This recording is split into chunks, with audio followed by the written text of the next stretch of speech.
So you may have seen this poster. So this is the seminar, the webinar we're working on today. And by the way, I'm planning other webinars. So if ever you're interested, if you like the webinar today and you want more, there are going to be some other webinar. You can check my website or the registration link for all the webinars that are going to be available in this year and next year. And the registration form is there with the link if you want to have more. I will give it to you again at the end.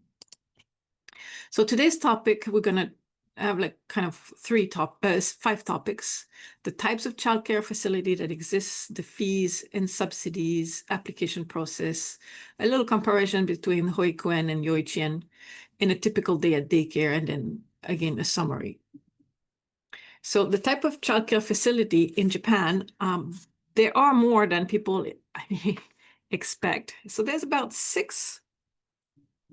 So you have the daycare centers, which are called Hoikuen or Hoikusho, which is typically for children 0 to 6 years old.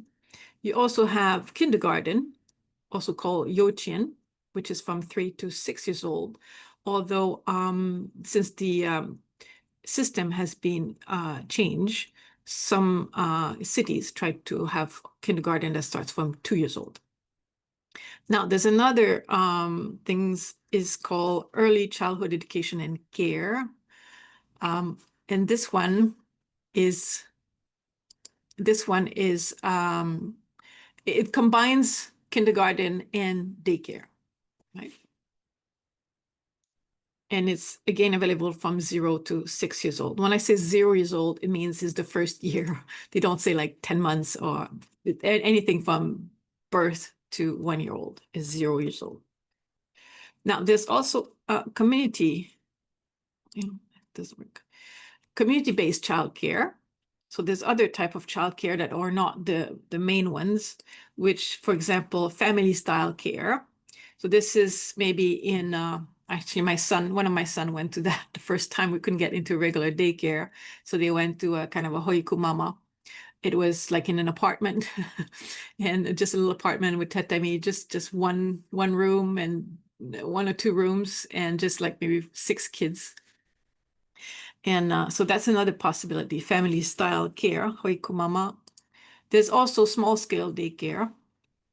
So there are different, so daycare centers, Hoikuen, are sometimes quite big. The public one can include a lot of children, but a small scale, like my kids mainly went to small scale daycare, and they provide the same service. They just don't necessarily have a yard because it's too small.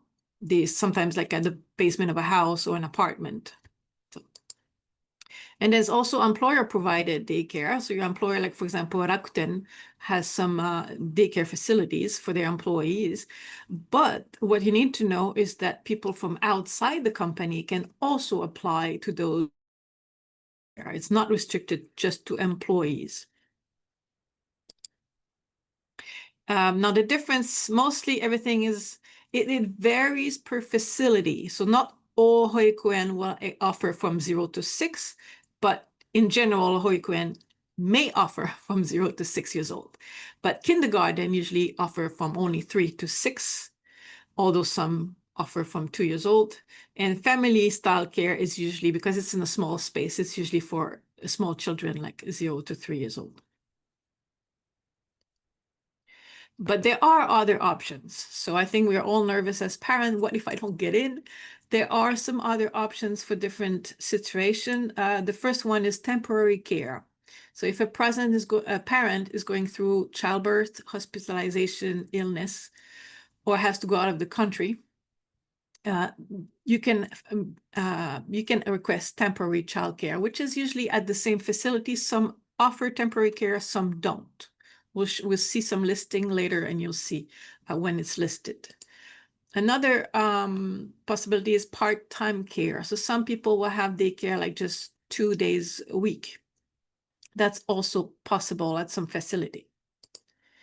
There's also, if your child is sick, they cannot go to the regular daycare. They're not allowed, and often for several days. So I think my daycare was like for 5 days. If they have fever 1 day, they cannot attend for 5 days, 3 days or 5 days. But the cities usually run a center for sick children, but you need to register in advance for this, and then you can use it just as needed basis, but you have to register in advance. Finally, for some cities, they say, well, if you cannot get into regular daycare and you really, really need daycare, they might provide a person to come to your home to take care of your child. All right. So it's called at-home childcare services. And yes, so you can check into that. Okay. The cities have some options for you. Now, about the daycare hours, there are shortened hours, standard hours, and extended hours. The shortened hours is basically the child goes to daycare for 8 hours, like from 8 to 4 or 8:30 to 4:30. The standard hours, this is the usual, is 11 hours per day, like for 7 a.m. to 6 p.m. or 7:30 a.m. to 6:30 p.m. Extended hours or hours after the end of the standard hours. So for example, you can have from 6 to 7 or 6:30 to 8. So each facility will have different schedules and different availability, and some offer Saturday. Hoikuen Daycare usually offer Saturday daycare, sometimes Sunday and holidays. Not all of them, but you have to justify, you have to have proof you need it. And also the shortened hours, standard hours, and extended hours cost different price. And it's not you who decide what you can have. The city, based on your documents, considering your work hours plus commuting time, right? So if you work like 8 hours plus you commute 1 hour in the morning and 1 hour in the night, then it will have like, you will be eligible for standard hours. So far, so good. It's okay. So what does the listing looks like? So this is from Sapporo Childcare in Sapporo. Let me check my. By the way, everything I present here is all public documents, so it's not copyrighted, it's not hidden. So you can find this. This is the Sapporo Childcare Guide 2025. So this is the listing of their daycare center in English. So you have daycare center, and this is, you have the name, address, and phone number. You don't usually have emails of the center, so you have to call them to make appointment. Now you have the opening hours. So as you can see, you have the opening hours, which are the regular standard. So the first one, opening hours, is the standard. It's 11 hours, right? Then for those who need more, the train is late or something like that, they can have extra hour, right? And then shortened hours, you have like 8:30 to 4:30 for the Sapporo Kodomo.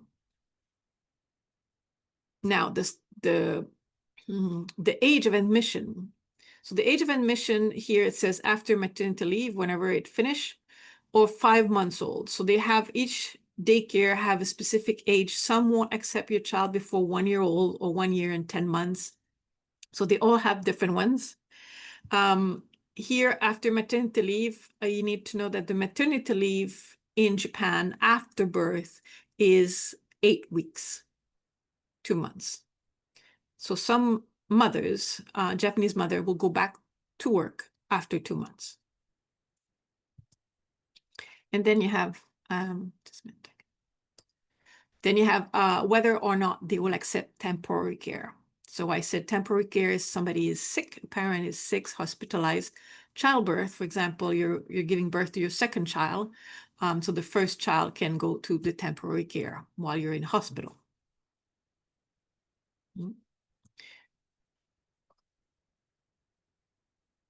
And just so know that this has the start of admission age, but also there's sometimes some daycares don't care for children until 6. So there will be a note somewhere until what age they can accept.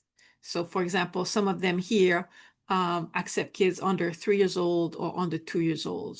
Some are under preschool until preschool, which preschool starts at 6 years old.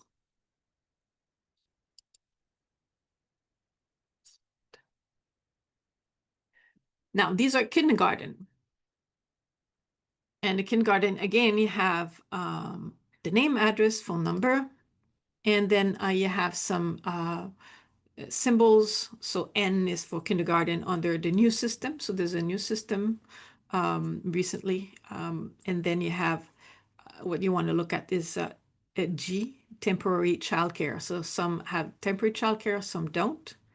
And then you have a 2-year-old care. So some kindergarten will start from 2 years old. Now, this is the listing of the Center for Early Childhood Education and Care. So these combine both. So it's daycare that offers education, sort of, or education that offers childcare. The difference is when you apply is, do you need your kids to go there because you cannot take care of your child? That means you need it for childcare reason.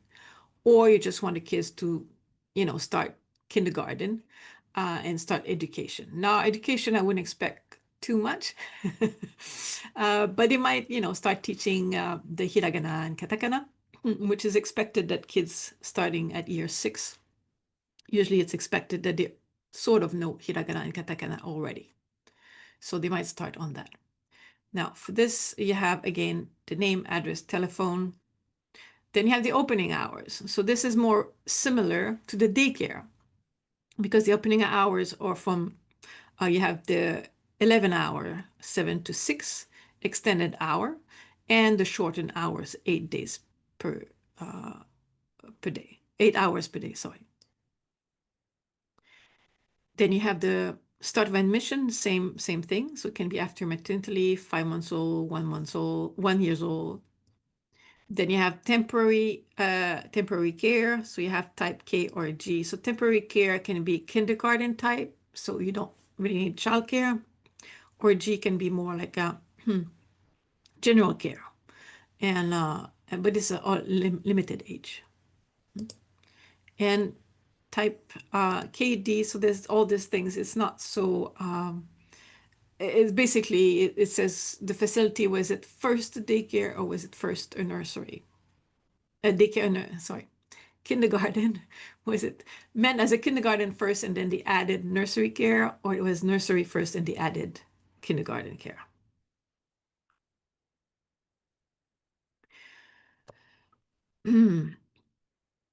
Another thing important to know is that all of those facilities we discuss can be certified by the city, so that the daycare itself has to apply to the city and satisfy some requirements to be certified.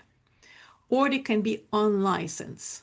Non-licensed mean they're not being certified by the city or not yet.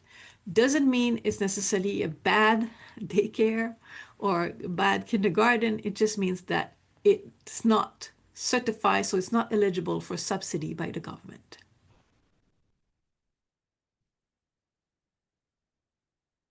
So far, so good. Any question? It's okay.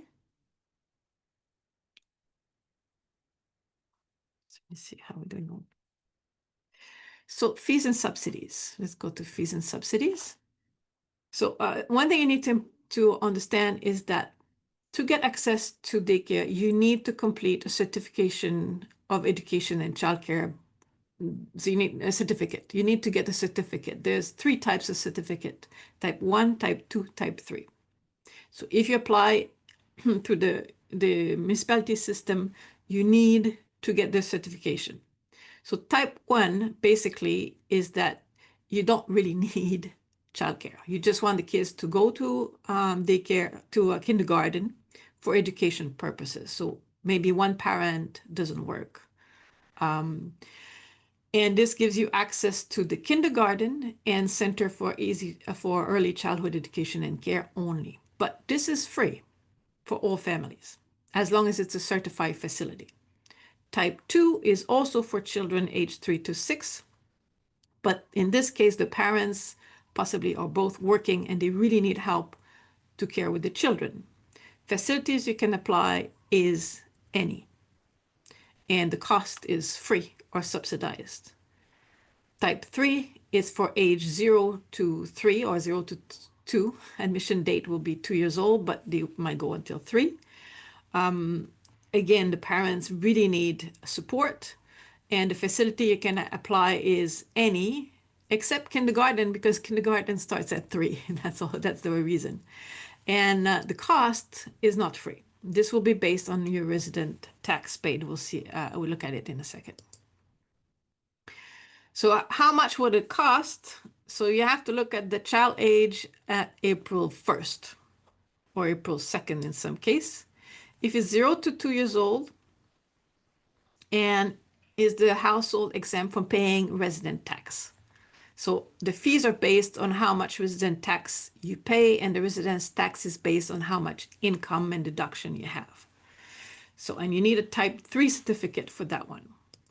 Now, if you are exempt of paying tax, you pay 0 tax because your income is very, very low or you're on welfare benefit, then you can enroll your child into public daycare, certified childcare, and it's going to be free for you.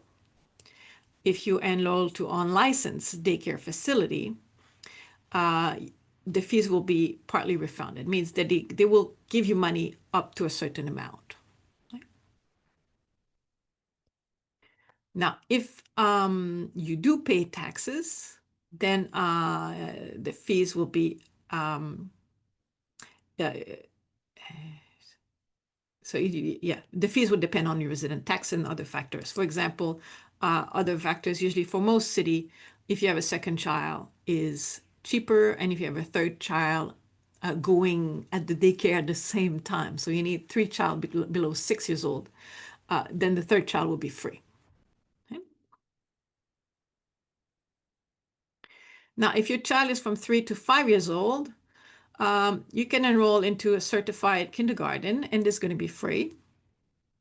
If you enroll to kindergarten not eligible for support, it can be partly refunded. So it will be subsidized. So all families should be able to send their kids to kindergarten and have their fee at least subsidized.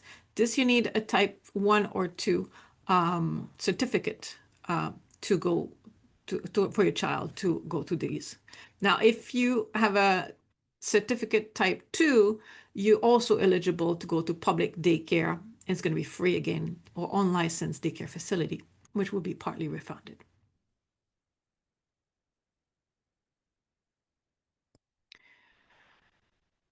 So basically, with the certificate type 2 for children 3+ or type 3 for children below 3, you can go anywhere, except, as I say, kindergarten, if your child is below 3.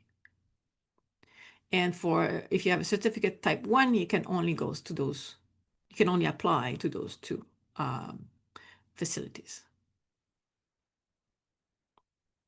Now, school fees, childcare fees, sorry. This is from Minato City in Tokyo. Now, each city has their own fees. So this is just an example to show you how much it might cost. So this column is about your municipal resident tax you paid, usually the previous year. And this will give you the monthly childcare fees. Now, you have people going to standard time, 11 hours per day, or short time daycare, 8 hours per day. And then you have the age, if it's 0 to 2 or 3 to 5 class.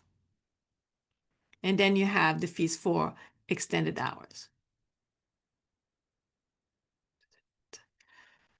So for example, if your household is on welfare or you don't pay any residence tax for whatever reason, it's going to cost you nothing except if you want to extend the hours beyond 19-15 hours.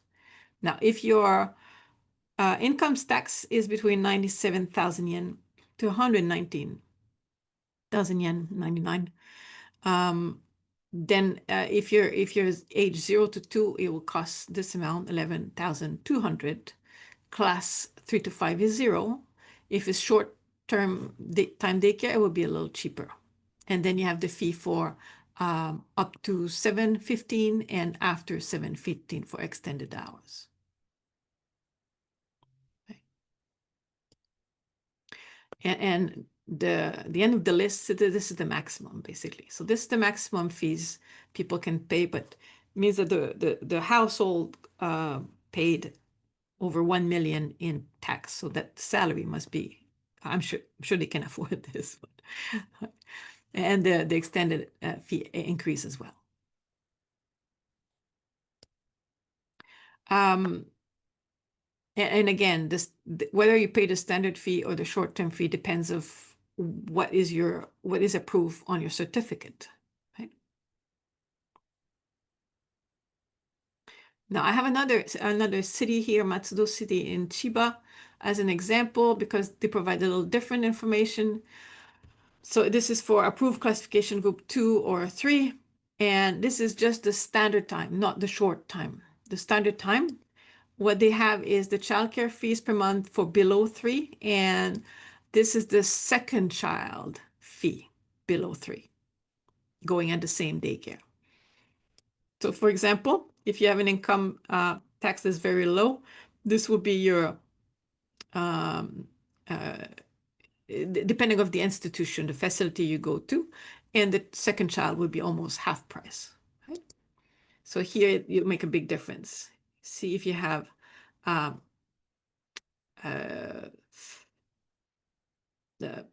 the higher the tax, the higher the fee, but the fee is a little lower for small scale childcare, and it's about half the price for the second child.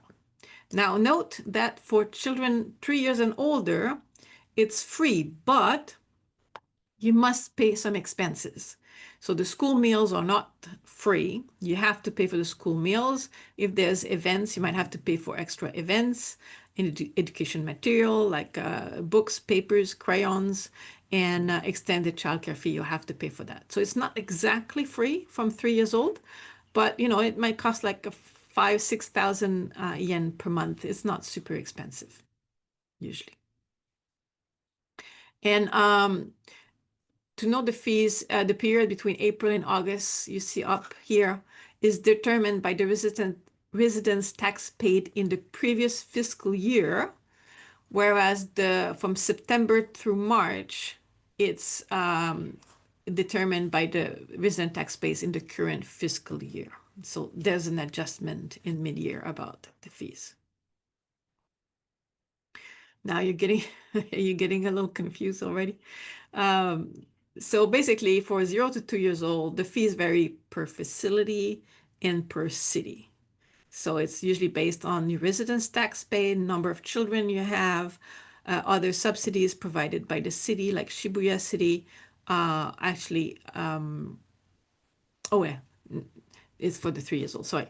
And child go to certified facility or not. So there's different fees, subsidies for those. And if your resident tax is 0, then it's free or partly subsidized, depending where you go. 3 to 5 years old is free for all families in all cities, but if and only if child going to a certified facility, right? If not going to a certified facility, you might be eligible for a subsidy. Now, the application process. So is it okay for fees and subsidies? All right.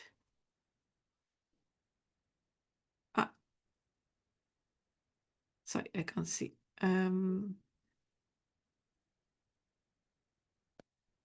Yes, okay, everything is okay. Right. So application process. So first you have to get the list of the daycare or childcare facilities in your area and decide which one to apply. So it depends of how old is your child, opening hours you need, or they have availability for Sundays and holidays. But if you want daycare on Saturdays, Sundays, or holidays, or extended hours, you need proof. You cannot just ask. They will ask your workplace to submit a document that says that, yeah, you're going to have some meetings on Saturdays, so you need daycare. And also, we'll talk about some things that happens depending on the daycare. Okay, each daycare is unique. Now you prepare your application. So you need two things to apply for: the certification type 1, 2, 3, and the childcare application, so which facility you want to apply to. And the review is based on the point system, and the point system varies a lot per city. So I will show you some example later. And you should prepare your application carefully, okay? And also submit on time.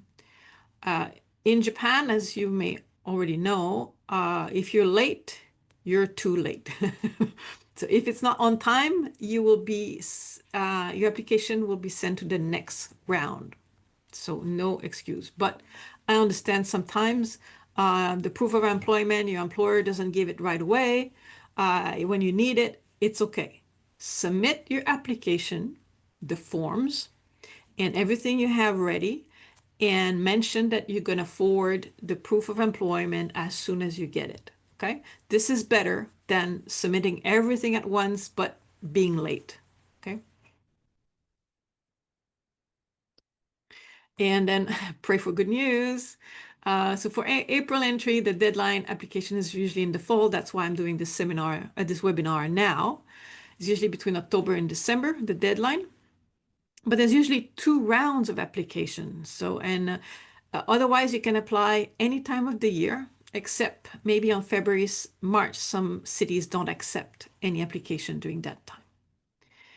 Now, if accepted, yay, just be in, you're gonna have a meeting or interview, and you're gonna have to bring your child for a health check. So sometimes the health check is before the acceptance, sometimes it's after. You have to check, but and if there's any problem with your application, they might cancel the offer. Okay, so just be honest and make sure that you can prove everything. Now, these examples of deadlines. So this is Setagaya City in Tokyo. And I believe this is, yeah, it's for this year. It's up to date. So you have in the first column the desired month of enrollment. And then you have the application deadline. And the application deadline varies in this city if you send electronically or by postal mail, or if you submit in person at the counter. And now by postal mail, it has to be postmark, right? So you have to have the postmark from the post office, which date, and it has to be maximum that day. So for example, if you want your child to get into daycare, hopefully in November, you will need to submit your application at the latest October 5th, if it's electronic or postal application, or at the counter by October 10th.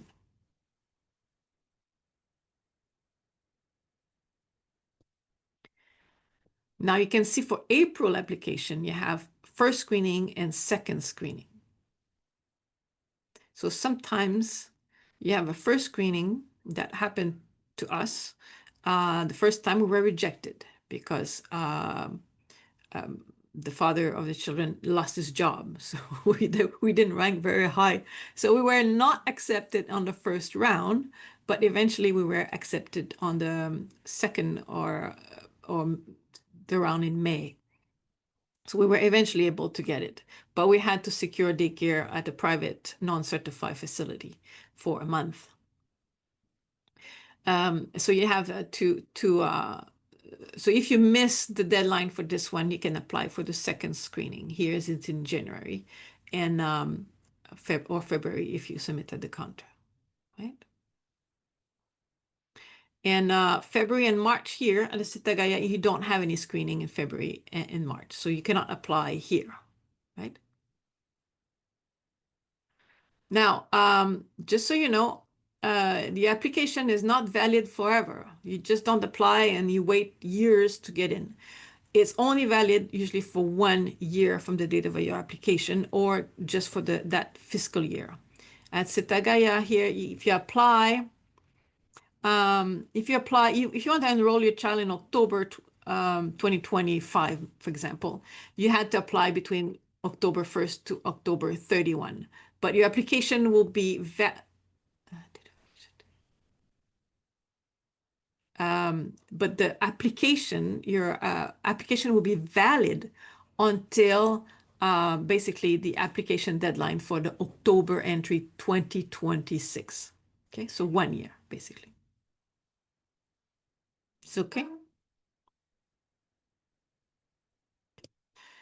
Now this is in a different city, Misato City in Saitama. Admission for April. So April is always a little different. So you have the primary application, and application is between Monday, September 22 to Thursday, October 16 with the postmark. And then for them, they have a medical interview period. So you have the schedule here. You have to be able to attend the medical interview. If you cannot attend the medical interview, your application might be canceled. So it's very serious. But there's another, so if the child is born until September 1st, you apply at the here, but if your child is born in December, for example, you can apply between November 4 to January 6, right? But there's another second application here. You can apply as well. It's between November 4 and December 26, basically same as here, right? And you have, again, a medical interview period. And this is the deadline for just the regular, the other day, the other month. So you have desire admission month, acceptance period, last day of, it's not medical interview should be, and then the notice of results. Okay. And again, you see that there's no application here. The application actually period here is earlier. So you have to submit by between September and January for the February entry, and for the March entry before February 5, right? So they have application here, right?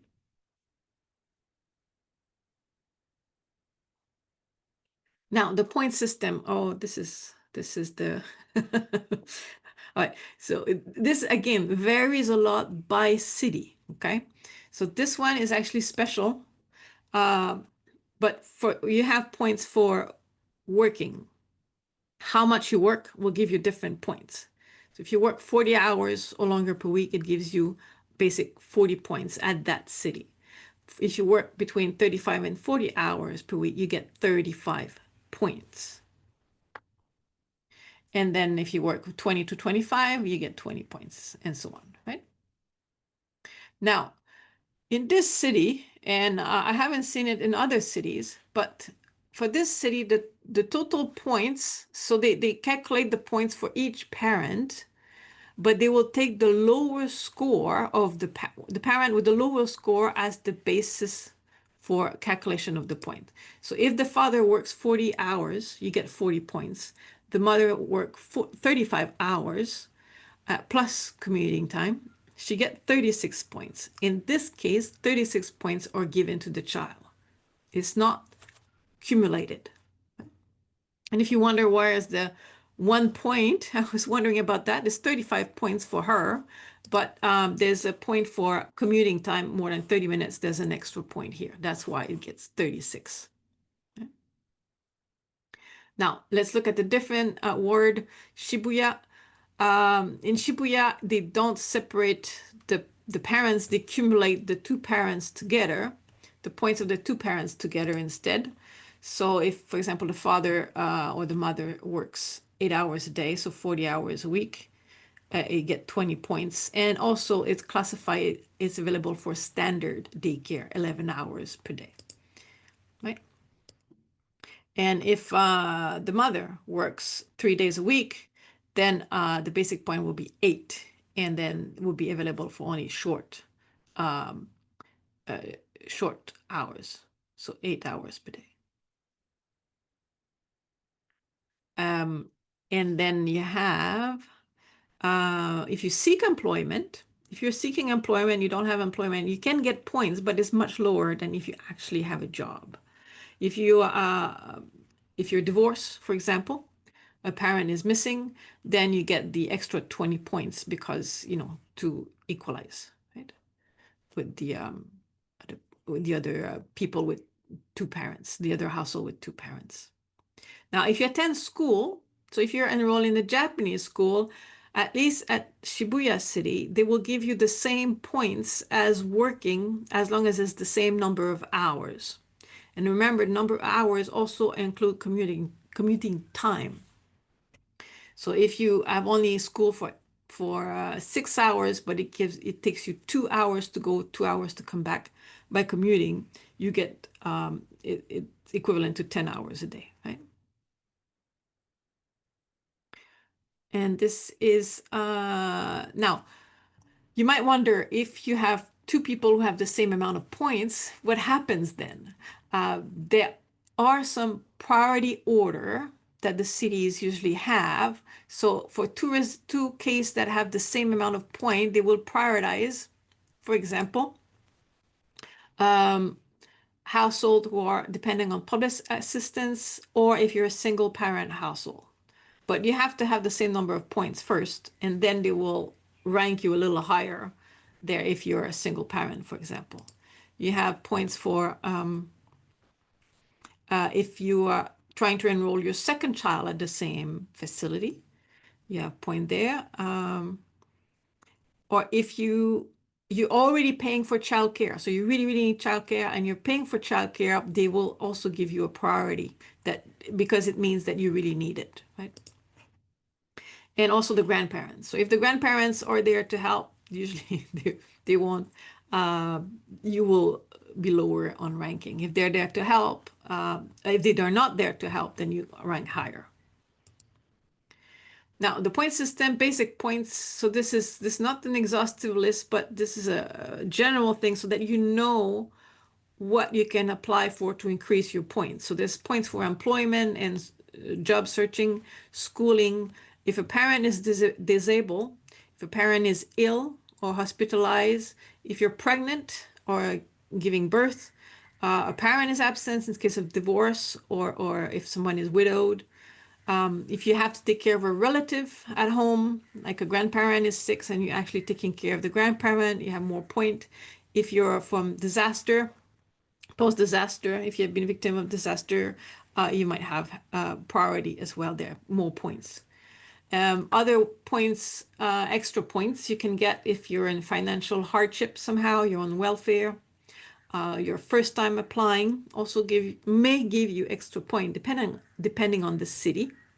If you have many children, it can give you extra point too. A child is disabled, can give you extra point. Child is in paid childcare, extra point. And I've seen some requirement that if you're working or plan to work as a nursery teacher in a daycare, they really want people to work in daycare, they're actually going to give you extra point for that. And if you're a recently single parent, sometimes if you're been divorced in the past 3 months, they will give you priority, more points. Now, you can lose points as well. So if you're both parents work at embassy, you're going to lose points because they will give access to people who have a visa that enables them to work in Japan or study in Japan. People who work at embassy, they work for the embassy. They don't have a work permit for working in Japan per se. So they will lose point. Basically, if you're not a resident, you will lose points. If a relative, if it's judged that the relative can help, like your grandparents, the grandparents are nearby, you will lose point. If you're not a resident of the city, you lose point. If you can extend the leave, some employers will say the childcare leave is 1 year, but if you cannot get into daycare, you can extend another year, then you will lose point for that. You're not going to be seen as a priority. If you have overdue payment for childcare, you will also lose a lot of points. Right. You have to submit documents. Again, it varies by city and situation. And please note that in Japan, most official documents like koseki, like family registry, or jumihyo, the residence documents, are only valid for 3 months, right? So you have to provide valid documents within 3 months. So for example, for working, proof of employment has to be filled by your employer. So make sure you ask well in advance. Expected due date. If you're pregnant, then you have to have proof that the due date is set. So you have to be in Mother and Child Handbook, which Mother and Child Handbook you have to keep all the time. Illness, recent copy of medical certificate. If you care for a relative, you have to have medical certificate of the relative you take care of. If you're single parent, the family registry to show your divorce. If you're planning to move to a new city, I think a few people ask for that. I've seen different cities ask different things. Some ask a copy of your lease agreement. So you already rented something. You're not moved yet, but you make a lease agreement. They can ask just with the copy of the lease agreement. Or you purchase a house and you haven't moved in yet because it's construction, then you can provide the proof of purchase. And some cities, I cannot say it's all of them, but they might accept a pledge of moving that you haven't found an apartment yet, but you really intend to move. They might accept a pledge. So look into your city what they would accept. And there's other documents they can ask depending on situation, your passport, visa, ID cards, proof of residency status. And also something that might be common is my number cards. You're probably going to have to submit my number cards for your child and for yourself and for all parents anyway, right? So make sure you get on that to get your my number cards. Now, oops, sorry.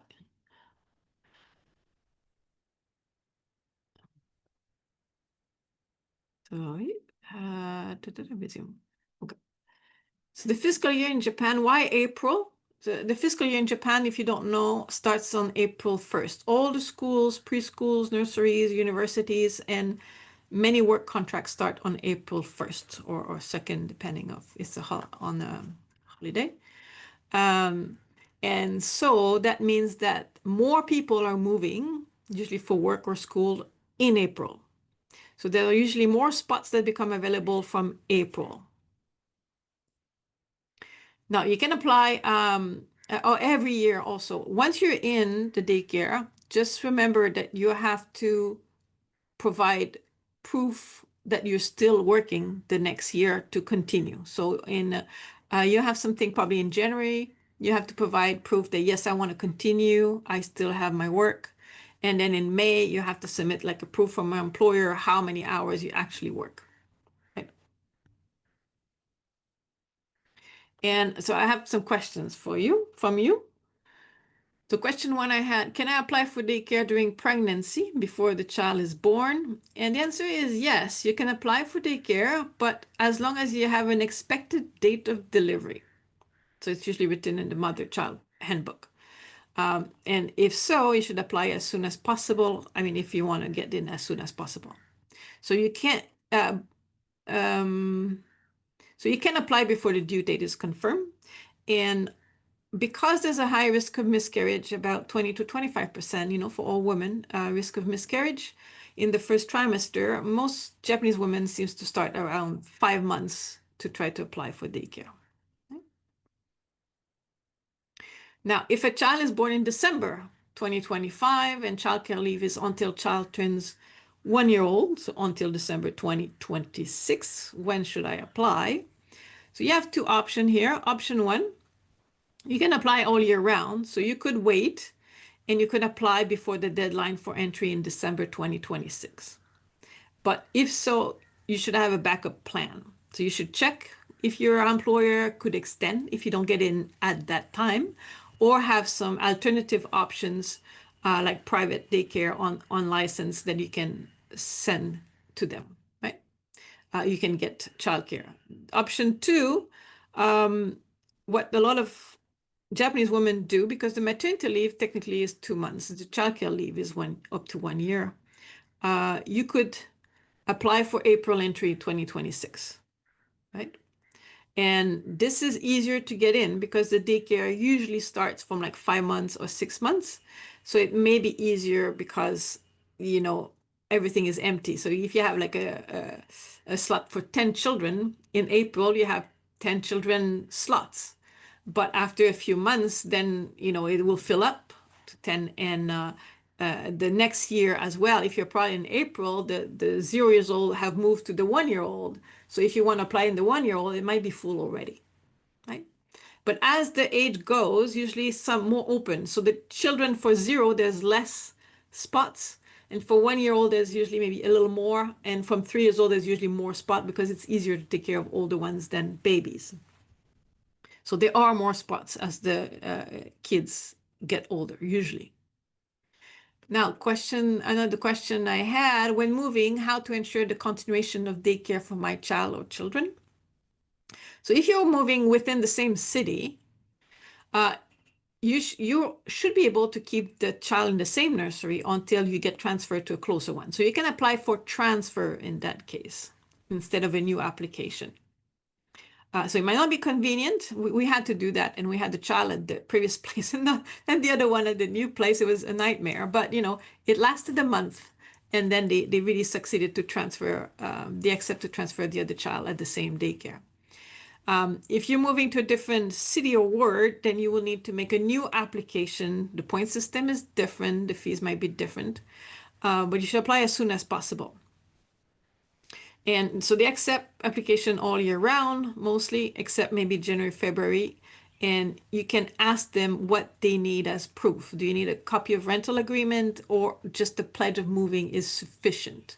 If you're moving near your work, then that's different because work counts as a place you can apply. Okay. Question 4. So someone asked, are foreigners less likely to get daycare? That's a delicate question, which I'm not, I cannot really answer.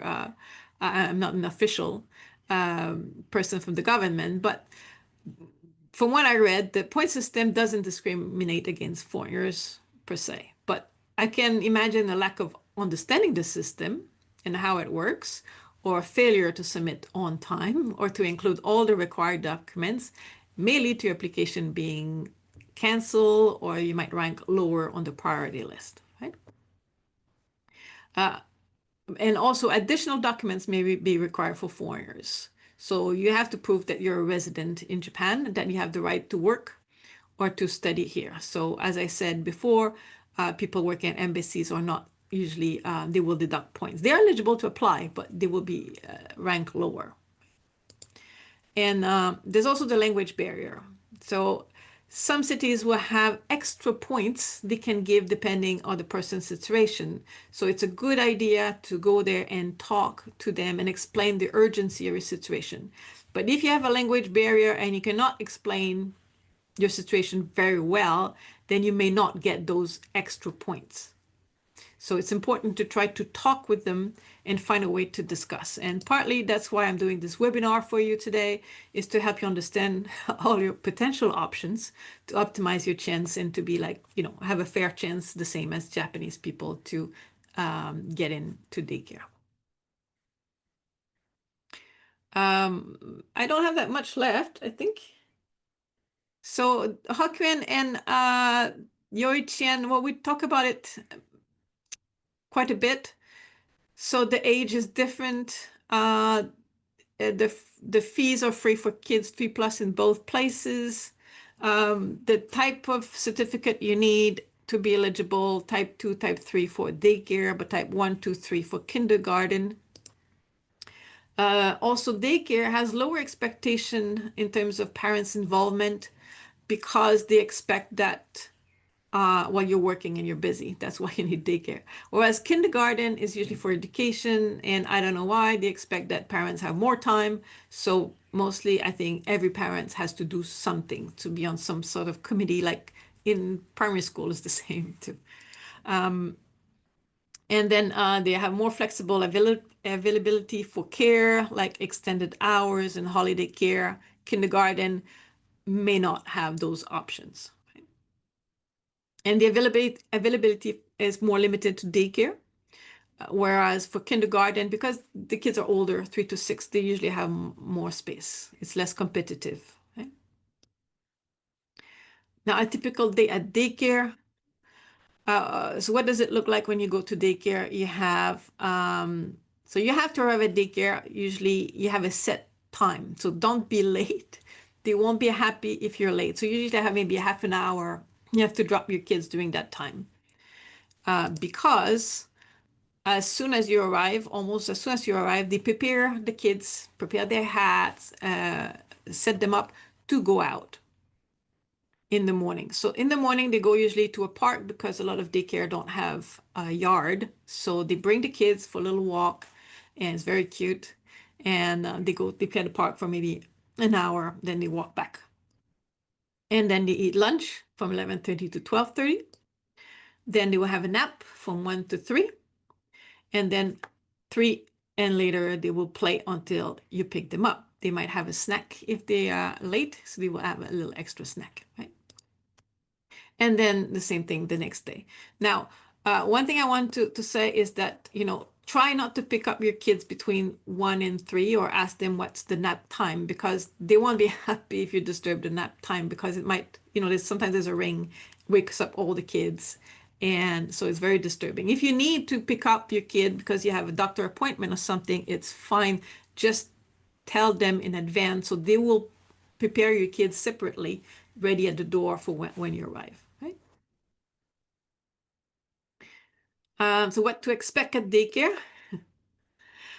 Now, whether it's your first time, first daycare, or you're changing to a new daycare, all daycare will probably request you a progressive integration. You cannot send your child to daycare 11 hours a day from the very first day. So the first day or the first week, they will have a progressive schedule for you. So say maybe the first day they 2 hours or 4 hours, then the next day 5 hours, then six. So they increase like this. So and you can't really argue with that. They say it's for the benefit of the child. So be prepared that you won't be able to get back to work like full time right away because you need to pick up the kids progressively the first week or the first 2 weeks. And you must pick up the kids before the end time. So if you're paid until 6 o'clock and you arrive at 6:01, I'm telling you, you might have to pay extra for the entire month for being 1 minute late. Okay. Japanese are really strict about time. So you have usually maybe a punch card, and usually you're supposed to punch the card when you get out with the child. Not when you arrive to pick up, but if there's a lineup or something like that, then you can go and punch because you had to wait. It's not your fault. You arrive on time, so you can punch to make sure you're not late.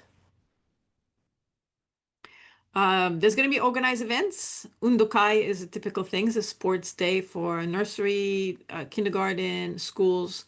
They will have that once a year. It's very fun. We had some mochi making party, like the rice cake party. It was very fun with the kids, the family, and sometimes neighborhood families are joining. And it's usually on Saturday. And if your child is sick in the morning, so what is considered a fever for a child is 37.5 uh, and above, right? So below 37.2 is not considered a it's not considered a fever for a young child. But if a child gets fever during the day, then they will call the parents to pick up as soon as possible. And the child cannot attend daycare for several days, even if fever lasts only 1 day, because they're considered still contagious. So that is worth registering for the Center for Ill Children I talked about at the beginning.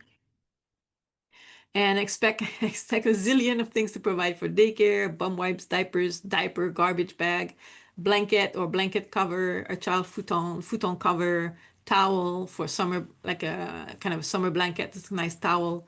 And everything must have name of your child on it, including the diapers. In my experience, anyway. So to make your life easier, I suggest, because you probably going to be requested to take temperature of your child, especially a baby, every morning. So I suggest the ear thermometer. This saves our life. It's much quicker. It's just like a few seconds, and it doesn't bother the child so much. And also for the name on everything, you can actually buy some of those customized name stamps that are waterproof, washable. can put on all the clothes, the diapers, and anything you need, right? And about clothings and accessories, so you would be requested most likely to have a daycare hat. And don't buy it before it tells you. You might have to, for big daycare, usually they have a specific hat color per year, so that you need to change the hat every year to a different color. So wait that it tells you which color you need to buy. And the hat, you need to buy, yeah, it's not just a little cap. You need something in the back, a kind of a flap in the back to protect the neck as well. So this is required. And it has a string to attach so that the hat doesn't fly away easily, right? So, and the flap can be detachable for some things, right? Some hat. So you see this one is detachable. Now, in daycare, usually, I don't know in Hokkaido because it's really, really cold there, but in Tokyo, for sure, no socks are allowed in the daycare.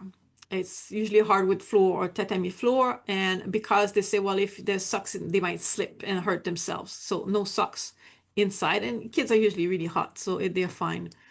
And then no hoodies like this. Probably no scarves or mittens or gloves either, because when they go for a walk with them at the park, they usually hold everybody's hand. But if they have like mittens or gloves, it's harder to hold themselves each other and hold it tight when they walk together. And the hoodie is for safety because the hoodie can get stuck sometimes in the at the playground, or somebody can grab by the hoodie or whatever. But so no hoodies usually. And when it's pool time, they don't usually accept sunscreen, but usually they require an upper bathing suit and lower bathing suit for both boys and girls, so that they're protected from the sun. And if you have a long sleeve, they're actually better protected than sunscreen with that. And you're gonna have to prepare a lot of change of clothes, shirt, pants, socks, underpants, and diapers in there. You probably have a little block or something. And no jewelries. No strings, small pieces, or ornamental hair clips or ties. This is because even if your child is 5 or 6 and it's okay with small pieces, at the daycare itself, there are some babies and 1-year-olds, and they might grab and they might put in their mouth, and that's dangerous for them. So that's what I was told. So in summary, I'm finished. So to consider for choosing facility, the age admission you need, basically, until what age you need, how many hours you need, do you need extra for Saturday, Sunday, or holiday, the distance to your home, work, or station, do you need parking space? Not all of them have parking space. Is the facility certified? So do you need a certified facility? And for which purpose you apply? And does your child need special medical assistance or support? If so, you have to ask them in advance if it's possible, because they might need somebody who's suited for the care. Usually they don't give medication at the nursery. You have to give the medication in morning or evening. So you have to talk to your doctor. They don't administer any medication. And try to go for a visit and prepare a question in advance. So this was the type of daycare. You see, you have 6, you have extra daycare here, and this is the application process. And these are the certification. That's what we talk about. These are the point system, the kind of point system we talked about. And here you have additional resources. So there's a link here actually in English, I believe. I don't remember. It's to search for nurseries. So you can look at all the nurseries in your area. There's also an international office in your city or ward with people who usually speak at least English and sometimes other languages as well. And sometimes they offer volunteer interpreters to go with you at the daycare. But the daycare has to request it. It depends on the city maybe, but anyway, you can check that. That's one place to check. Otherwise, if you need help with application in Japanese, you can check my website on the list of resource under section 6.1. Okay. So how do you get these certificates? So when you apply for daycare, usually at the city office, you're going to submit kind of two papers. One is the application for the certificate, and one is your choice of daycare, right? So it's going to be made together, right? So you just and then when they will say, okay, we recognize you need daycare, and that would be type 2 for you or type 3 for you, and then here's the options for the daycare. You can get into this daycare or kindergarten. Does that answer your question?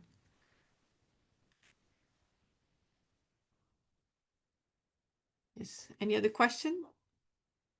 Sorry, I went fast. I had so many things I wanted to talk about today. I just wanted to make Right. sure that you So have. I have like, maybe And it's going to get a little too personal with the question. I think I was question number 3 or 4 about the continuation of childcare. So here's the deal, is that my son started childcare about a year ago, and it was a real dog to get him into childcare. I'm in Kawasaki, and I was trying to get him in starting at 6 months, but it was mid-year, so in October. And we couldn't find openings anywhere. Ninka, it did not matter. There was nothing. And I was only part-time, my husband was full-time, but I really still needed to go to work. And so we ended up having to do shift work with each other for 2 months before we found the Ninka guy that would let us in until we could get into Ninka in April. And it was such an ordeal that I still have no idea how you can guarantee childcare when you move cities. Because if I want to move back to Tokyo, like if I have to go through that again, you have to apply for April and November, but you can't move like 5 months in advance. Like, how do you guarantee that you have childcare? Like, there is no guarantee. that's the problem. You cannot guarantee. Nobody can guarantee. And it's the same Yeah, for so it's like it everybody, seems right? impossible to move. Like, because if I cannot have childcare, I cannot go to work. And if I cannot go to work, I cannot pay my bills. So it's like it seems like I cannot move because I cannot risk losing my childcare. Yeah, exactly. I mean, I understand your stress, your Ah, situation. yeah. I know I've been there. Of We had course. 4 I just different didn't know if there was like childcare. We moved a around. It's been strategy, so like a tough. time of Yeah. year or a strategy or something to Of course, April yeah. is usually the best application. Applying as Yeah, soon but as if you need to possible apply to in get in. November for it, but if you need to apply in November, you can't like have a lease for 5 extra months. It's nobody can afford that. Yeah. Two extra like But two you leases. have to ask because I've seen some cities. So I've been looking at documents across different Mhm. prefectures and cities. And what I found is that because the government is really trying to help families I like that. more recently. So I mean, they have a lot of options. And some Uh-huh. cities, if you cannot get into daycare, they might send somebody to your home covered, Hmm. free, right? So Hmm. you have to really talk to the city to say, look, if I See what cannot the get into options are. daycare, what are the options you can offer me, right? Okay, Do because you they don't have tell you anything? you're in or not until like a week or two And, beforehand. and don't forget Like, that there are some unlicensed facilities you can apply mhm. to that are not through the Oh, cities, that you have to apply oh directly yeah, to them, right? So there are yeah. other options, and that's what we Well, that's did what I did, because, and it still took 2 months to find yeah, any openings. It yeah. was, I like with that I know, it's such a experience, mess. I'm like, I don't think I can ever move. Like, my other question is that if I do want to continue as care, you mentioned like having to pseudo reapply in January or something, to basically prove that you still need care. Mhm. Is that like automatic, or do I need to go to the ward office for that? No, Like, I mean, do I get the usually, paperwork from my daycare or? yeah, they will give you some paperwork. I think my last Great. daycare, they would give me the paperwork and they say, look, you need to fill that to get to guarantee you can stay Okay, okay. If the they're coming on year. top of it and then they give it to me, then that's better than if I have to keep track of it. Good. Okay, Yeah, thank you no, so much. that's This has okay. been super Because helpful. okay. I hope. I know it's really, really stressful, but I honestly wish I had, look into alternative. yeah, I Yeah. wish I had this seminar last year when I was first looking at Hoikuen and trying to deal with all of this. This was so helpful, and I hope other people here appreciate it too. Thank you. Oh, thank you so much. I'm so glad it can help you.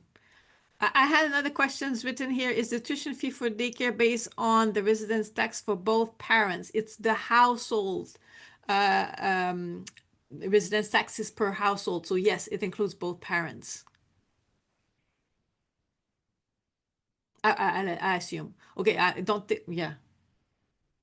Yeah, usually it's both. It's both parents because both parents are included into the residence tax. Yeah, and I think there's other factors that make it increase or decrease.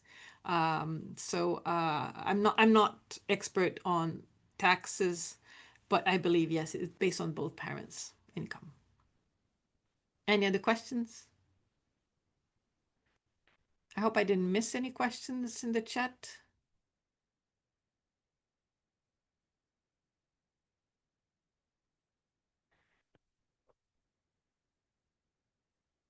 All right, I'm just gonna show you I wanted to show you my last slide. I wanted to finish on something cute. So I have is it coming? This.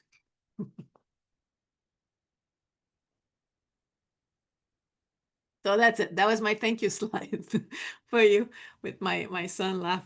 He was laughing on demand. So can you laugh again? Okay. So anyway, if you have any problem, any questions, feel free to contact me for inquiries. You have my email address, hello@isabelgrenon, Isabel with a Z, by the way, grenon.com. And there's other resources on my website to help you out on the Japan resources. It's free. It's not affiliated links. I don't get any money from those people. I just try to put a list of reliable providers. So there's not that many, but these are there should be reliable providers. I just updated the list actually recently as I redid my website. And if you want to join more webinars like this, so now you have a better idea what it is like. I think the other ones are not going to be that long. This one has so many things, right? It's a very complex system. So you can register using the QR code you see on the screen, or on my website too. You have the click to webinar. I'm going to show you the list of webinar.